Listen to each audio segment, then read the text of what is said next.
Hi there, I'm Dan. This might seem like a strange thing to post on itch.io, and it probably goes against a few NDAs I signed years ago. But some of the levels and features I worked on during my internship were honestly the best work I ever did. It was around 2001, and I was still hopeful.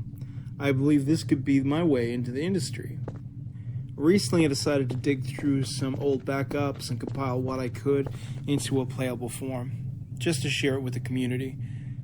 I'll try not to say where I interned or which game this was part of, but I'm pretty sure you'll figure it out right away. Thanks for downloading, by the way.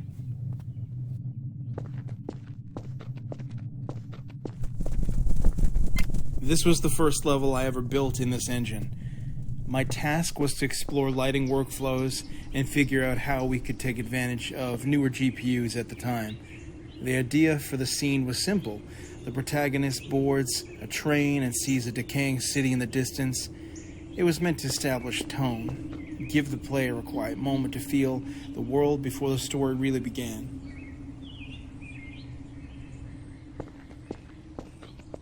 The lighting in this section is different from what made it into the main game. I used a basic path tracer to simulate light balances and more complex indirect lighting.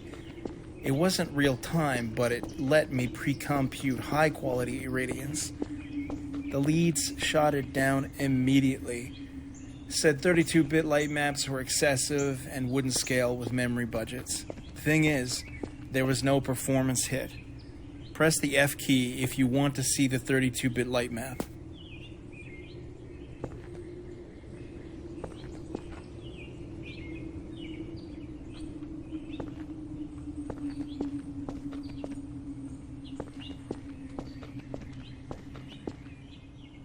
I tried prototyping a foliage shader with real translucency. Back then, most of our foliage used static light maps and slightly emissive textures to fake lighting. I wanted to make something that reacted to dynamic lights, headlamps, muzzle flashes, whatever. It didn't make it into the final game, but I kept working on it even after my contract ended. Some things stick with you.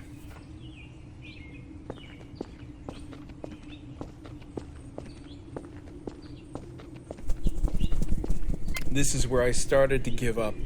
I knew this level wouldn't make it in, not because it was broken, just because it didn't fit the plan. I stopped polishing and just let it sit.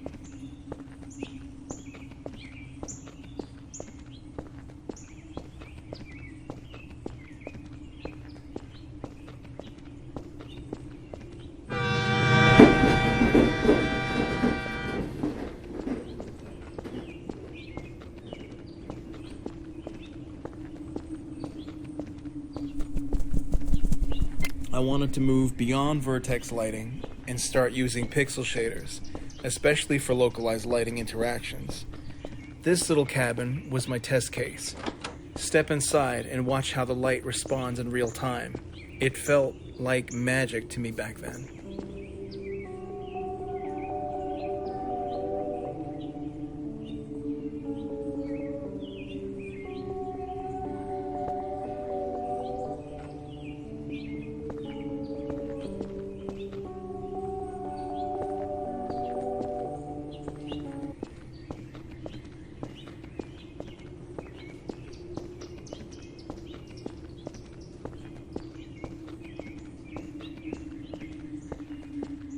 I can't show the original character due to NDA stuff, and also the fallout I had with the studio. But this was meant to demonstrate a dynamic, goal-driven AI system instead of being completely scripted. The NPC would evaluate conditions and choose how to act. It had goals, simple ones, but enough to feel reactive. For example, in dark environments, it would prefer to follow the player from behind, not to attack, just to unnerve you. It would also retry goals if they failed. That part I was proud of. The leads said it was pointless, said playtesters didn't find it fun. That was the last feature I worked on.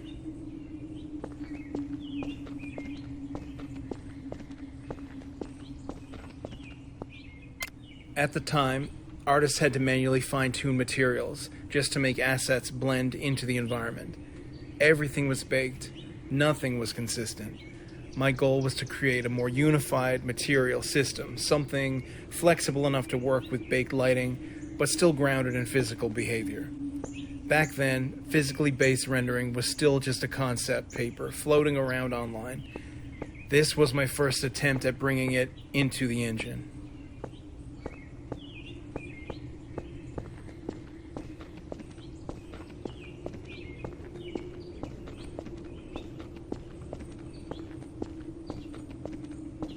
That's the end of this showcase. Walk through this tunnel and I'll load up the next missing level.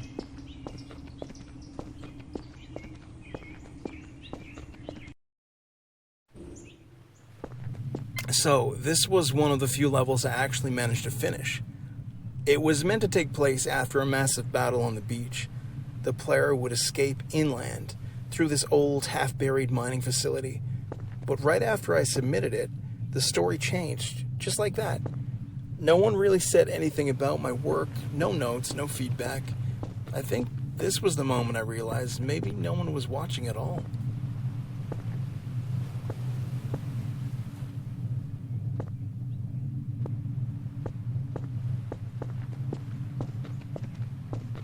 This part right here, this was my holy moment. I wanted players to step out of the claustrophobic barn and into the stunning, open view. A reward, visually, a sense of hope.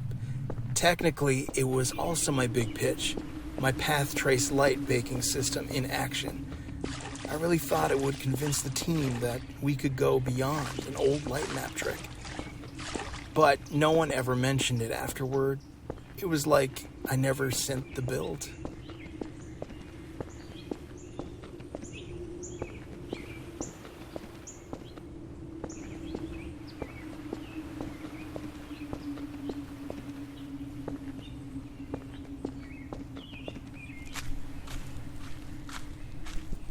This was my take on GPU-driven Vertex displacement. A really lightweight method to animate grass and foliage without using bones or expensive simulations. It almost made it into the game. But one of the level designers said it was too distracting for the player. And that stuck with me. Not because I disagreed, but because I think that was the last time anyone seriously considered one of my features.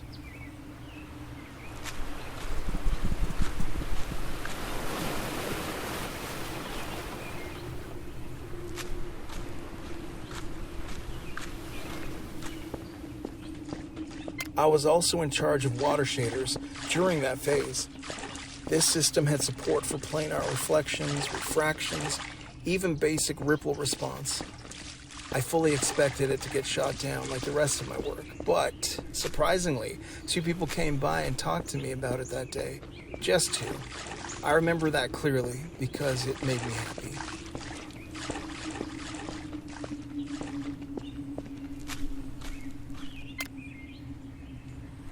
This prototype came before the water demo. I was trying to make kind of marble or glass, this effect using a per-object probe for refraction. It wasn't screen space, it actually captured the environment around the object. Costly, yeah, but you could stack reflections and get something that almost looked ray-traced. One person commented on it. They said I should focus on something more useful.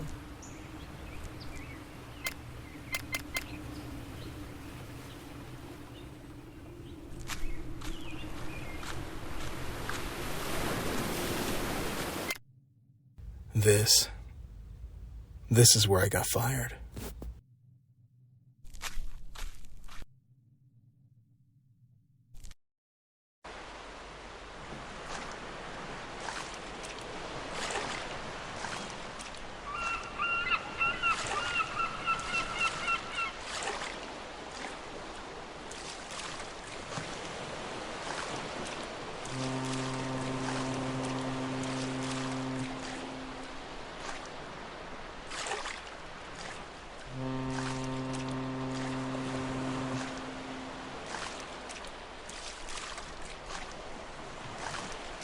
This section wasn't in the original design doc. I just started building it one night. I don't know if I was trying to help or prove something, but I wasn't listening to anyone. They didn't fire me because I was late or lazy. They fired me because I wasn't on the same page. I didn't ask what they needed. I just made things. They had meetings, goals, milestones, and I ignored it all. Looking back, I wasn't really working on their game. I was building my own version of it. And that's not what they needed.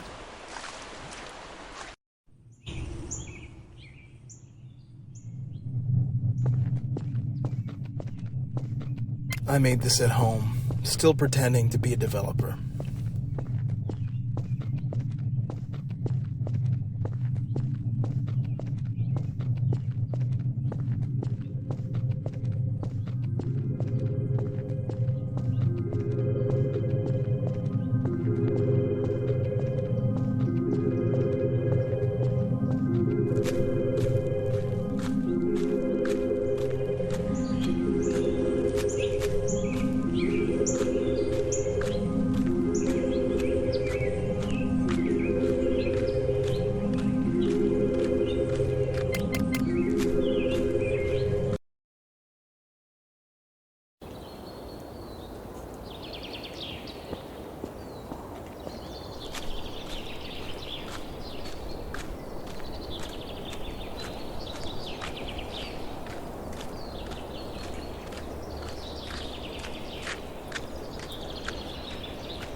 Hi there. I'm a friend of Dan's. He'd been talking about making this game for years, but he never got around to finishing it. I figured it was time people saw his work. A lot of the original files are missing, and some of it's probably not how he would have wanted it, but this is the best I could do with what was left. Hopefully, Dan's okay with that, and maybe it'll give him some peace.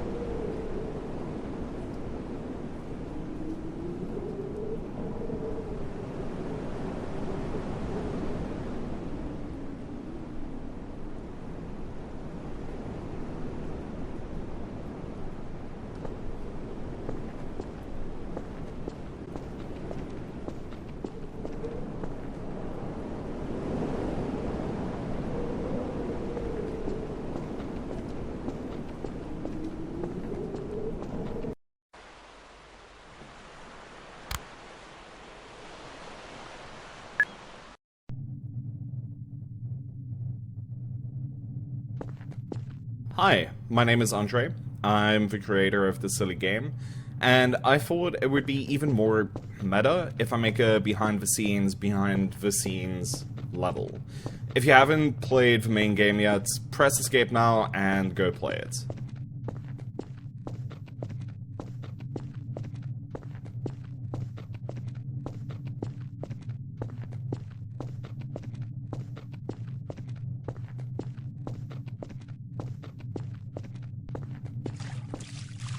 I can't code. This engine uses something called logic bricks. Basically, it's coding for toddlers. That's why the water level is always at the same level. I couldn't figure out splashes at different heights. It's a long story, just look at this picture and pretend it's impressive. I wanted to test players into thinking this is the engine they're thinking of, whilst totally using a completely unrelated game engine.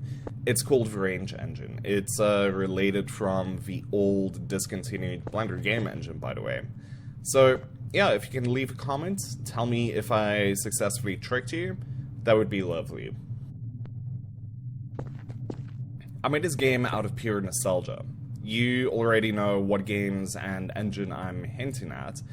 I wanted to capture how developers back then built their games. No DLSS, no smeary frames, no stuttering, just handcrafted levels with painful optimization.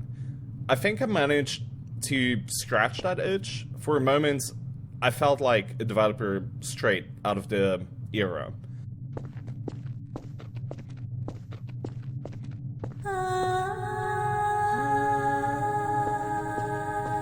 I don't know why I added that sound effect, but if you haven't noticed, I added the full levels, so you can walk around from a bird's eye view, get a sense of the lighting. Yeah, that's about it. The original script for this game was much more complicated.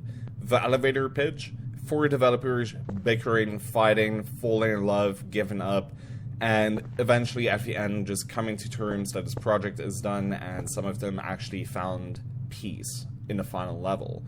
Managing 4 friends to do the voice acting was a little bit of a nightmare, and after just getting a few recordings from them, I decided, you know what, everybody take a break, I'm gonna change the story, narrow it down to 1 developer. The original script for this game was much more complicated. The elevator pitch, 4 developers bickering, fighting, falling in love, giving up, and eventually at the end just coming to terms that this project is done, and some of them actually found peace in the final level. Managing 4 friends to do the voice acting was a little bit of a nightmare, and after just getting a few recordings from them, I decided, you know what, everybody take a break, I'm gonna change the story, narrow it down to 1 developer, and I feel like it worked. On this wall, you can see a few screenshots of the original script, if you kind of want to get a sense of what this game was initially going to be about.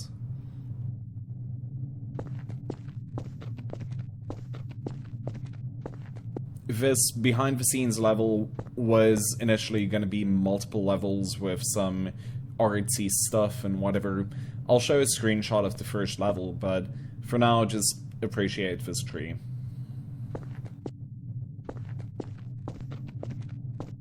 In Chapter 1, you'll see some PBR materials. I didn't want to use the built-in PBR solution this engine has, because it just feels too polished for the 2000s. So I hacked together my own shader nodes, whatever, to fake a PBR shader. I don't have much knowledge on how to accurately do that, but I feel like that kind of fits the vibe for a developer just trying out this new technology, trying to do it in their own fashion. So, yeah, it's pretty much fake.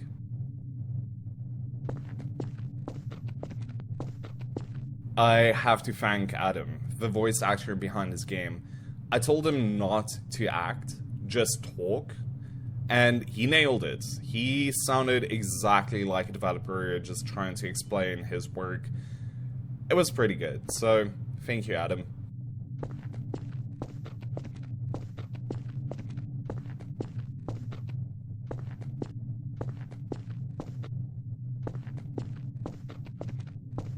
The lighthouse and boat models, I made them way back in high school when I was just starting 3D. They sat in a folder for years. Finding them again was weirdly nostalgic, and I decided I might as well use them. The ending went through a lot of rewrites. At first, Dave was supposed to talk until the very end, reflecting on everything, but I decided it would hit harder if he just went quiet and someone else stepped in. If you want to know the canon ending, Dave burned out. He stopped making things for a while and found hobbies and just left this unfinished for a friend to pick up and publish. I hope you enjoyed this little behind the scenes. It's a pretty small update, but I was like, you know what, for the joke of it, I'm gonna make a behind the scenes. So, if you loved this little experiment, again, just leave a comment, and yeah, I like that.